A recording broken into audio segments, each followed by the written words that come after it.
not just women are in danger, but all marginalized people, where being uniquely different right now might truly be considered a crime. It seems as though we had all slipped into a false sense of comfort, that justice would prevail and that good would win in the end. Well, good did not win this election, but good will win in the end. So what today means is that we are far from the end. Today marks the beginning of our story. The revolution starts here. The fight for the right to be free, to be who we are, to be equal.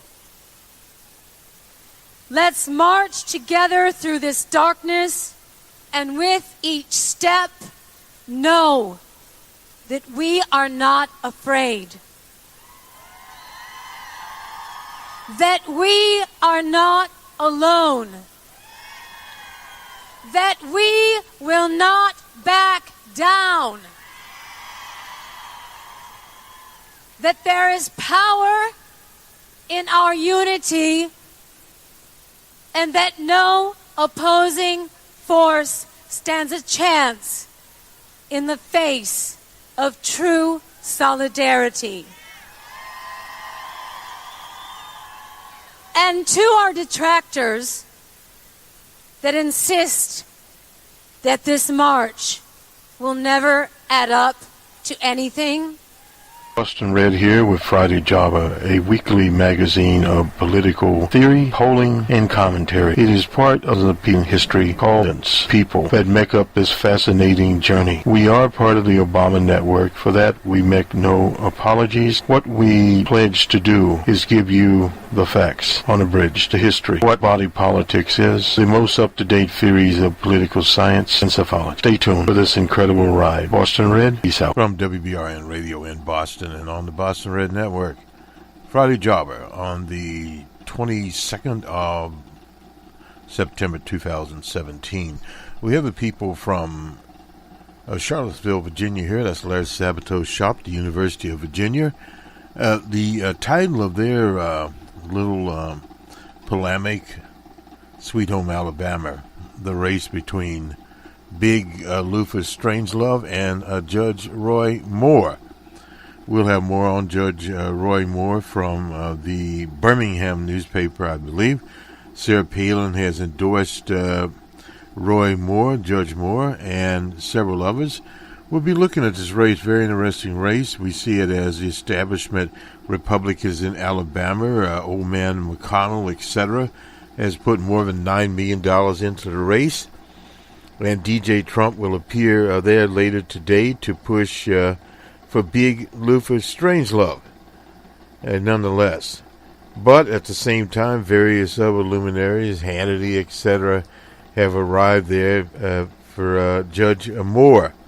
So that's an interesting race. How it will turn out, we don't know. We'll also have some updates on some of the states, what they will lose. The states that have expanded their Medicare will lose, Medicaid, will lose money.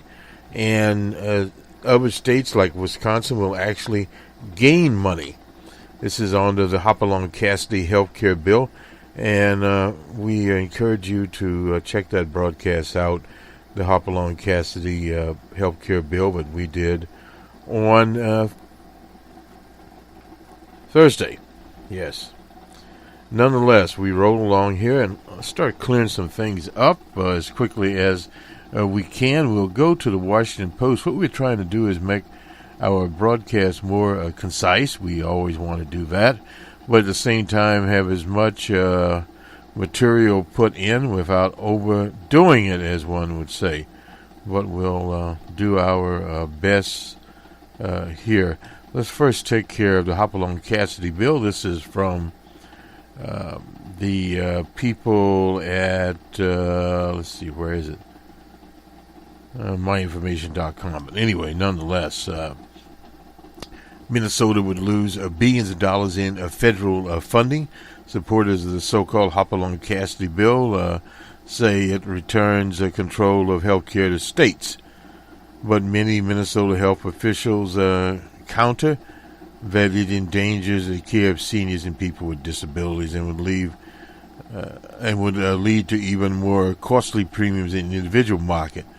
Now, people wouldn't be able to afford to get coverage at the end of the day. More people will be going without medical care that they need. That's according to Jim Showata. He's CEO of the Minnesota Council of Health Plans.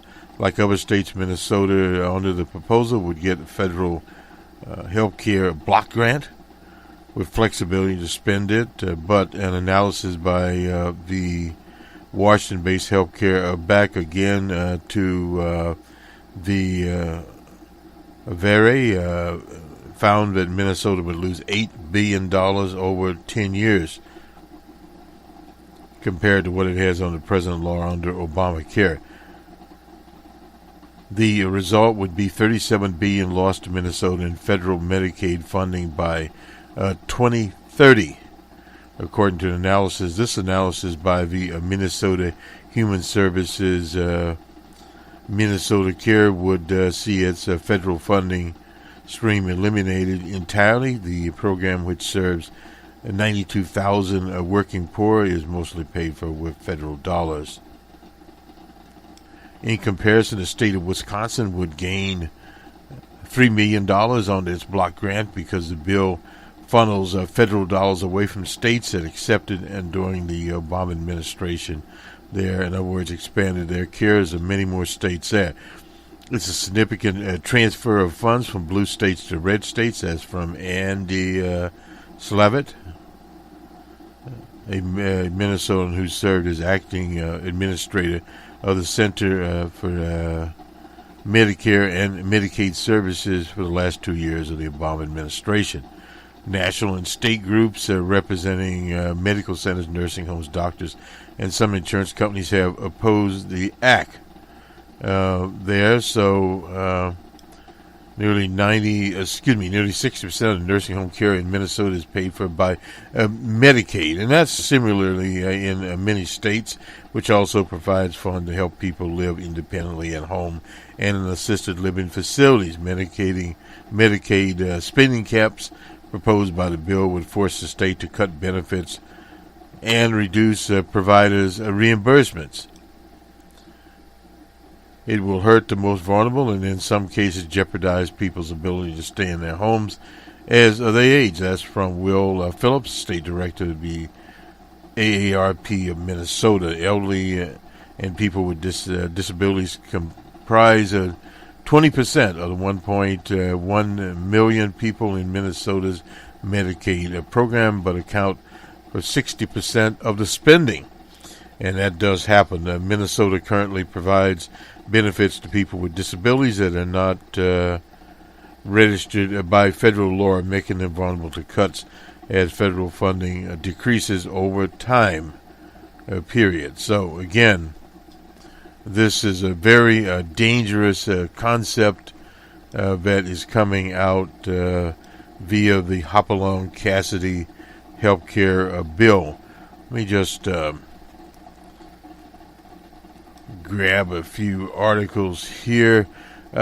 Hernandez, now he is out of Boston. His family is suing the league over the concussion legislation. He's a former New England Patriot player, Mr. Aaron Hernandez. He killed himself in prison. He had a severe case of the brain disease, chronic traumatic encephalopathy. I hope I pronounced that correct, according to his attorney, who is suing the team and the Patriots and the NFL on behalf of his young daughter. Hernandez was a rising star in the National Football League. He was arrested in 2013, charged with murdering an acquaintance. He was convicted of the killing but was acquitted earlier this year of gunning down two men outside a Boston club in 2012. Days later, he hung himself in Commonwealth prison. His death so soon after winning a legal win stunned fans and his family, who asked that his brain, a 27-year-old, be tested for CTE, which links to all sort of repeated head traumas common in football and can lead to aggression and dementia.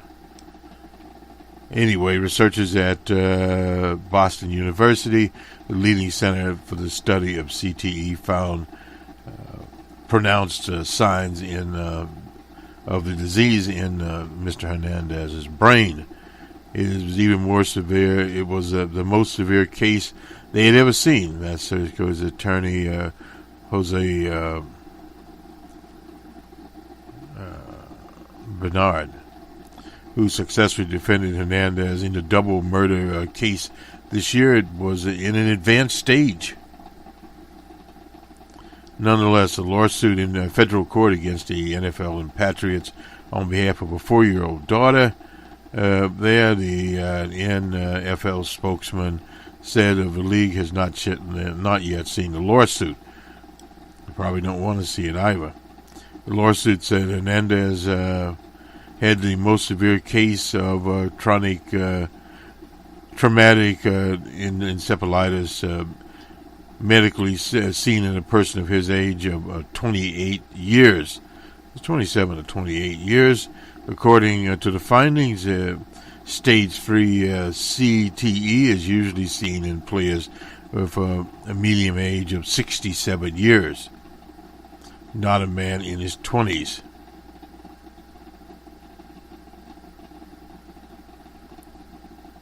So nonetheless, a prophetic situation going on there. Out of Houston, Texas, an interesting article we picked up here, a flipping of properties. Evidently, one person there, his name is Ray Sesser. He has a strategy of buying up about 50 homes at deep discounts and fixing them up and flipping them over. That's after he did the same after Tropical Storm Allison flooded the city in 2001. He bought from 30 to 40% of the he bought homes for that of the pre-storm value, and selling another 15% on repair, and so many a year later at full value. So in other words, buy low, sell high scheme right there. Harvey could be risky. Setzer and local economists say, but a risk the investor eager to snap up flooded homes reflects a broader confidence in the resilience of the Houston economy. Sees plenty of opportunity. This is Sasser in the region's estimated, let's see what we have here, 268,000 flooded houses. I'm not sure how many of those he wants to buy. He's a 35-year veteran of buying homes in Houston. He spoke to about 100 investors who packed a meeting of the Realty Investment Club of Houston, Rich for short. It'd be interesting. In addition to Harvey and Allison, Houston has taken on rising water from hurricanes and so forth and so on. Harris County, which includes Houston, has added 1 million people there, and the median price, incidentally, of a home there is $230,000. The oil gas downturn in the 80s was debilitating there, but since that time, the economy there has diversified. The good news for housing investors: Houston's homes are expected to stay in high demand even in low-lying areas. That's unfortunate. So there is some money to be made. Houston's not a bad place to live other than an occasional hurricane. That's according to Mr. Gaines. Not sure what Mr. Gaines is thinking about there, but evidently we thought we'd throw that story in because it is a very, very strange story. And the Department of Agriculture, we found this at Politico. Evidently, DJ Trump is hired all kinds of people there, long-haul truck drivers, a country club type, an owner of a scented candle company. No idea there. But anyway, he's put these functionaries out there. A truck driver who was hired this year as a foreign agricultural service agency. He's making roughly about $80,000 a year. And that's a GS-12. He doesn't have a master's degree. I don't know what he has. Document coursework in business management, political science at free universities, but it doesn't specify a graduation date. Probably doesn't have one. Is that necessary? Perhaps not. Not for what he's doing. He's just a space holder. Shows he has no experience in cultivating international market for trade goods, though he notes he has experience hauling and shipping agricultural commodities. Well, evidently, if he's a truck driver. So these are some of the examples that they give. Another guy worked at a country club. Similarly, another person there, Tim Page, a graduate of Appalachian University, is now the Natural Resource Conservation Service, an agency that helps farmers. Before that, he was in the landscaping business. It gets more pathetic as it goes. So, in other words, these appointees can be anything. None of the confidential assistants indicate they have earned a master's degree. That's a GS-9, a hire required by the Office of Personnel Management. And these other characters, Hagen and Page, are hired at G12s. That's $80,000 a year. 80,000 isn't actually what it used to be, but these characters are nothing more than political clonies. And another one was in the scented candle company, a clerk at AT&T, a part-time executive assistant, rental property manager. I mean, this goes on and on. We have Mad Dog Mathis there as a general. I mean, these are the kinds of characters that they have around. A list of 42 of these characters. All special assistants are either G14s or G15s, which start at $100,000 to $119,000. In the early days of Obama's, where did we go? Well,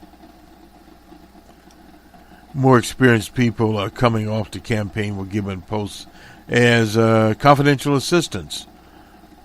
Well, that's political patronage there. Does it really matter? At the Department of Agriculture, this is agriculture. Well, probably not. They have Sonny Perdue there. He's just a political functionary, too. A combination of thin political staff and a lack of appropriate expertise amongst the employees could spell trouble there. Well, no doubt about it, but they don't really plan to do very much anyway. So that's one of the big things. In other words, the bottom line is this administration adds up to an incompetent place. Let's just do some polling before we go to the University of Virginia. This is the latest polling out at Real Clear Politics. A CNN poll, approval is at 42. That's DJ Trump. The NBC News Wall Street at 43. Gallup at 37. Gallup's been on this case. And we Roy as well. They've always had him higher than he should be. And that was on Thursday and on Wednesday. A Fox News poll that's in New Jersey. Murphy is still ahead there. And Michigan, Kid Rock and Debbie Stabenow. Debbie Stabenow up by 16 points. But, this is early in the game. Job approval rating here from Momic polls at 42. That's DJ Trump at 39 at Reuters. Let's see. YouGov at 43. This was on Wednesday. What else have we got going here? Well, not much. On Tuesday, Fox News, Nathan and Gillespie, that's in Virginia. Nathan was up by 4 in that poll. Quinnipiac poll, Nathan was up by 16. And what else do we have? Oh, and Mason-Dixon. Nathan up by 1. So in other words, 1, 4, and 10. Take your pick there in Virginia. That's been a fairly close race. Suffolk poll that was on Monday had it tied. So we got Suffolk and we got Mason-Dixon. In out of Alabama, which we'll be going to in a minute, with Judge Moore and Lufus Strangelove. Moore was up by 8 in this poll from JMC Analytics. So basically, they've had him up there. Let's go to the University of Virginia, Larry Sabato's shop. We can peruse it, as one would say. They just said on Sweet Home Alabama. I think I said Sweet Home Alabama. Anyway, Judge Moore said at the rally with Sarah Palin. Anyway, in the midst of a grueling campaign for the Republican nomination for U.S. Senate, Alabama's political sweet tea has acquired a distinctly sour taste. The appointed incumbent, Big Lufus Strangelove, finds himself in a vulnerable position against the former chief of the Alabama Supreme Court, Judge Moore. Running as an outsider, Judge Moore hopes to once again rebuff the political establishment by upending Lufus Strangelove, the preferred choice of people in D.C. Moore finished first in the primary with 39%, while Lufus Strangelove had 33%. The runoff will face Don Jones. He'll be the Democrat. That'll be on December the 12th. The campaign, the candidates and their allies aren't pulling any punches, echoing the rhetoric of the 2016 election cycle. In Montgomery, that is where none other than Hank Williams Jr. Was operated out of, recently attacked Majority Leader Old Man McConnell and supporting him and trying to penetrate the Washington swamp.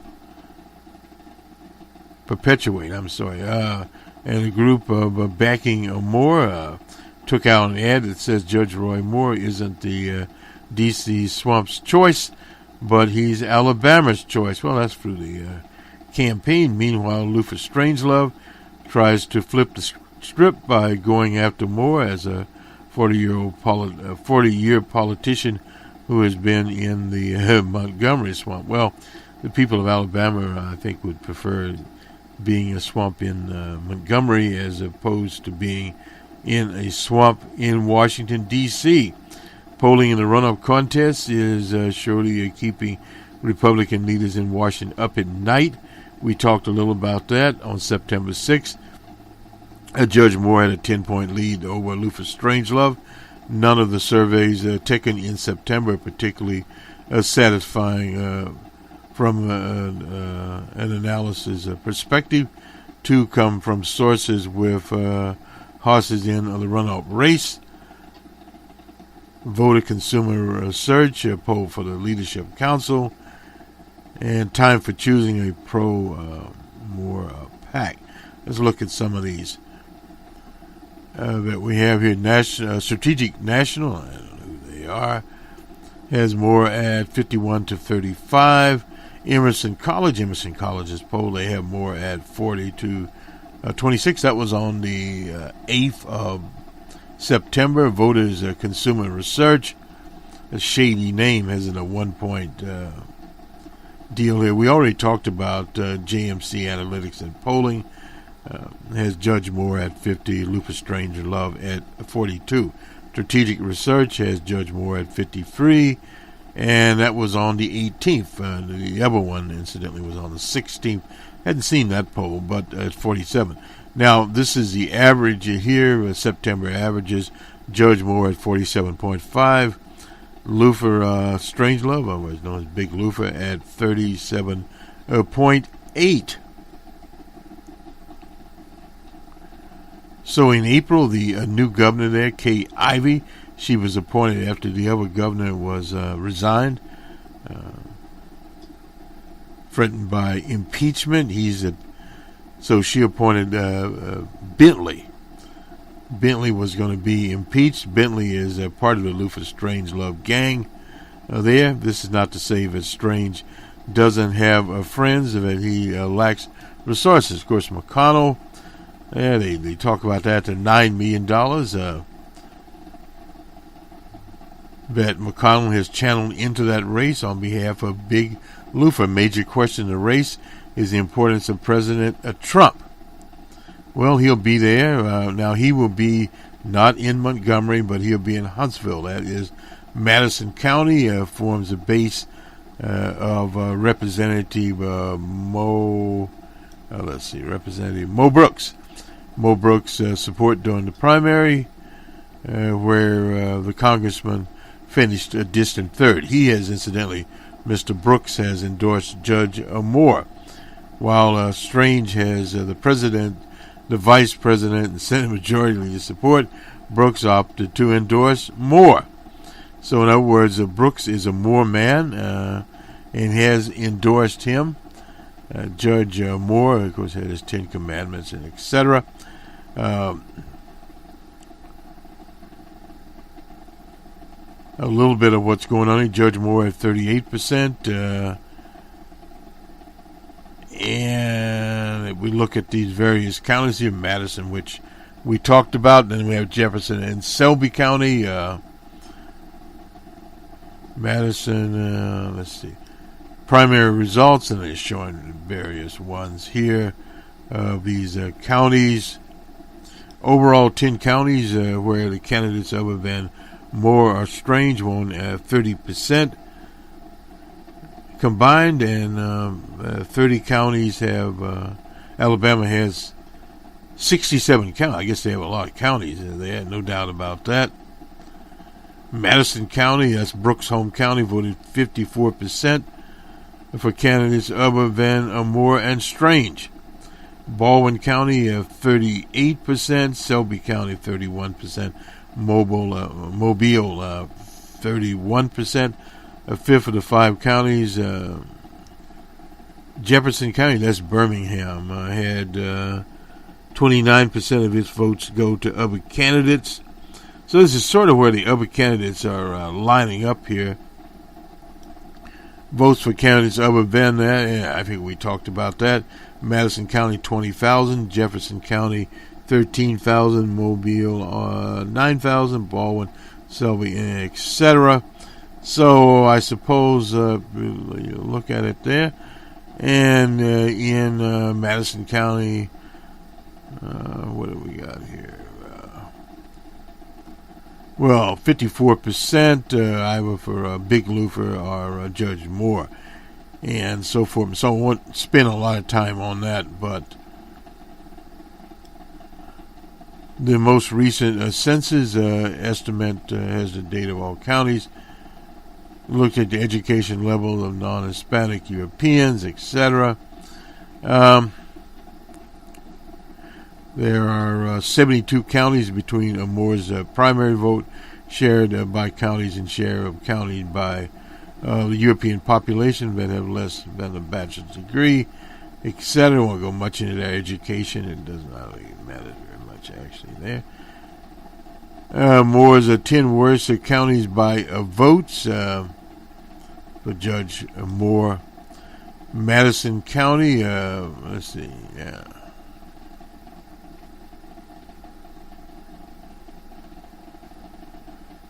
18%. Luther Strangelove had 26% there. Jefferson County, 43% for Strangelove, 28% for Moore. Selby, 29% there, and so forth, and so on. Did pretty good down in Montgomery.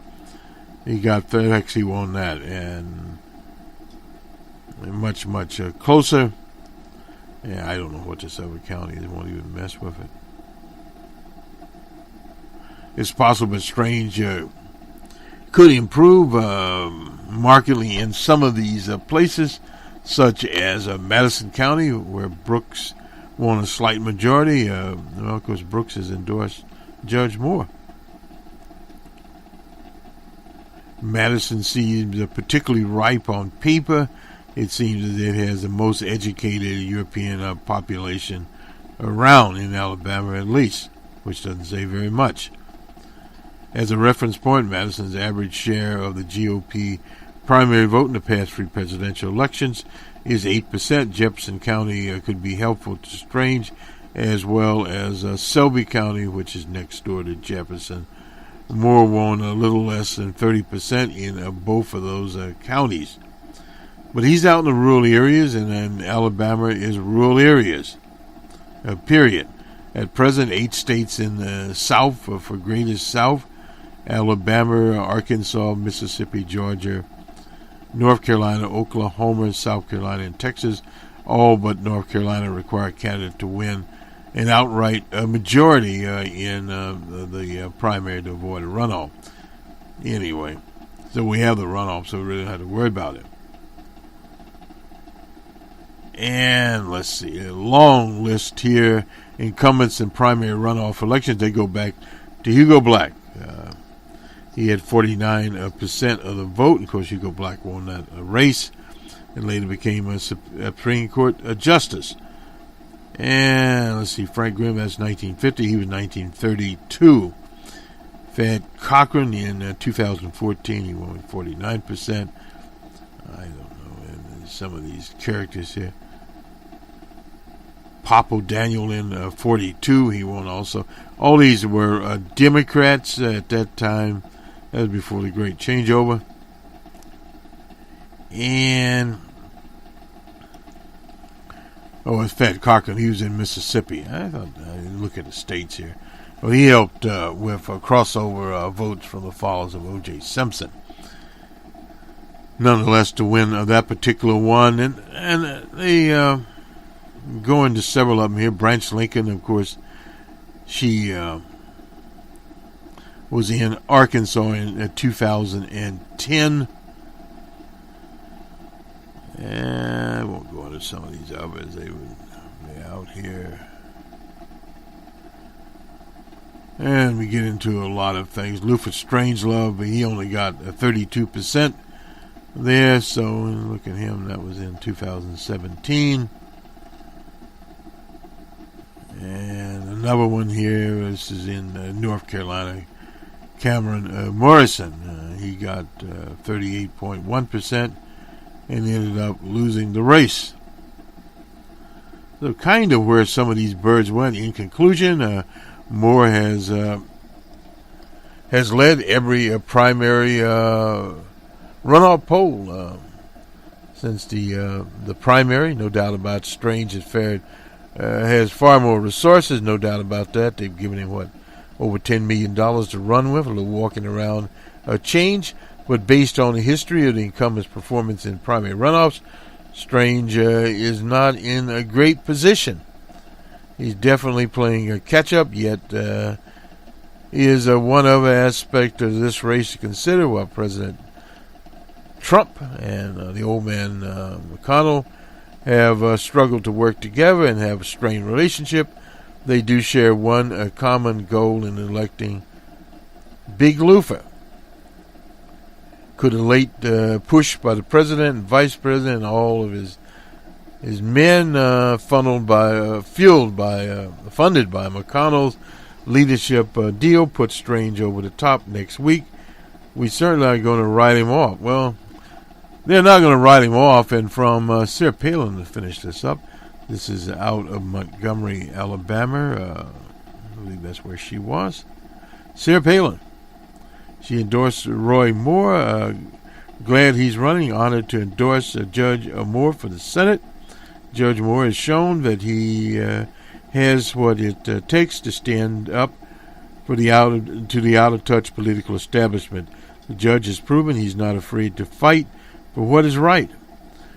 He's ready to take on the D.C. swamp monsters and help make America great again. We need more bold leaders like Judge Moore, and we'll fight for all of us in the Senate. The endorsement constitutes a break with the White House there. And Luther Strangelove. Moore, who served as the Chief Justice of Alabama Supreme Court. In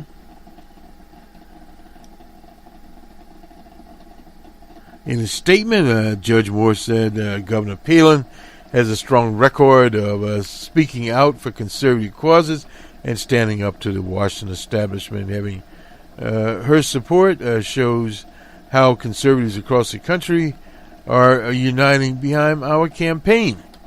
So they have a lot of these people uniting behind their campaign. Hannity and company also uniting behind the campaign there. So in other words, here we go. And from the Washington Post, it says, in Alabama, the swamp is trying to hijack the president. That's according to Sarah Palin. And various other people there doing their support for the judge, including old Steve Bannon and let's see here, Sean Hannity, Laura Ingraham, I don't know what they have, and Pro-American Great Political Action Committee. And a woman sitting in front had Make America Great Again. The president and VIPs, I love you, but you're wrong. America needs Roy Moore, Judge Moore. So, in other words, they are all rallying around Judge Moore and how they will listen to him. A vote for isn't a vote against the president, Palin said. It is a vote for the people agenda that elected the president. That's according to Sarah Palin. Make no mistake, Big Lufa is old man McConnell's guy. And so, in other words, Judge Moore has run, this is something that hasn't been brought out, he's run statewide twice. He elected Chief Justice of the Alabama Supreme Court, first in 2003, when he refused to remove his Ten Commandment monument. And then, of course, on same-sex marriage, he finally was let out the door. But the final rally speaker was Moore himself. He took to the stage, Sweet Home Alabama, blared, and the crowd yelled, "We love you." So, in other words, a lot of excitement for Judge Moore. I know y'all come to see Sarah Palin. That's why I came, Moore said with a laugh, and there's a crowd applause. But God bless you, and you all have a good evening. So that was from I'm humbled, said Moore. I don't know if he had his heart there this time around. But all of these endorsers have, as they say, rallied around Judge Moore. Well, what does this mean? Well, it means that it'll be an interesting primary. Incidentally, on some of our outlets, we will have a coverage of the debate. They had one debate there in Alabama between Judge Moore and Big Luther Strangelove. And we'll get that little piece taken care of, so stay tuned for that. And as we depart, Facebook turns over thousands of Russian ads to Congress, reversing their decision. The company has been struggling for months to address, study mounting evidence that the election was manipulated by sources in the Russian Federation. The company acknowledged involved at least 470 fake accounts and pages created by Russian companies that spent more than $100,000 targeting U.S. voters. So that was from Zuckerberg, would-be presidential candidate. He has to clean this mess up before he can go anywhere else. He was live streaming on Facebook, which you can do. Many do that out there. A 13-page final version was released publicly that month, but without many of the details. Now, so we're starting to see this, and of course at the same time, Hillary the Monster Clinton is on tour with her book. This will be very interesting indeed. The 470 fake accounts, he said more than 3,000 ads that could reach tens of thousands of people. No doubt about that, through friends. In other words, reach tens of thousands of friends, look at it, And away they go. The Facebook data will now be turned over to the committee, which will help us better. That's from Adam Schiff. It will be, and this will come out, and this investigation, we haven't really gotten to the bottom of it, but Facebook will not be, as they say, doing a business as usual. Period. Let's do the sports. This is Major League Baseball from last night on the 21st. The Dodgers were in Philadelphia, Dodgers 5-4. Cleveland was in California, Cleveland 4-1 over the Angels. The Rays were in Camden Yard, Orioles 3-1. Kansas City was in Toronto, and they shut Toronto out 1-0. Mr. A.J. Hemp was a loser. The Twins were in the Motor City. Evidently, they made a baseball exposition of the Tigers. 12-1 Twins over the Tigers. The Cardinals were in Cincy. Cardinals 8-5 over the Reds. The Nationals in Atlanta. 3-2 Atlanta. And in 10, a game we tuned, a very good game, incidentally. 5-3 was the final score, Cubs over the Brewers, but that doesn't really tell the story. The Cubs at one time had this game tied up, and then the Brewers, I don't have the line score here, but the Brewers came ahead, and then they went into the 10th game. 10th ending actually was 3-2.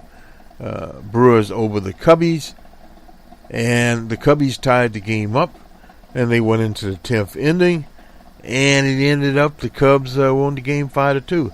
The score 12 hits for the Cubbies and 12 hits for the Brewers.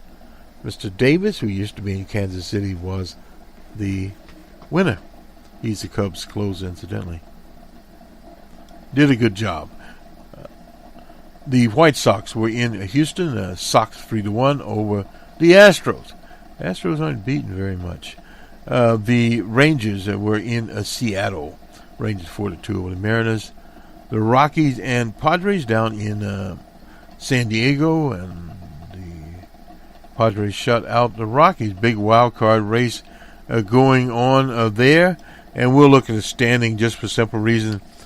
There are, about 9 games left, and I think the Cubs need 6 to clinch. Nonetheless, in the American League East, Boston has already done it, and the Yankees are still 3 games back.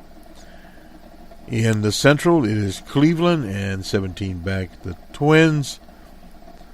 And in the West, it's Houston and the Rangers are 17 back. In the National League East, the Nationals are on top. The Marlins are, 20 games back. The Cubbies in the Central.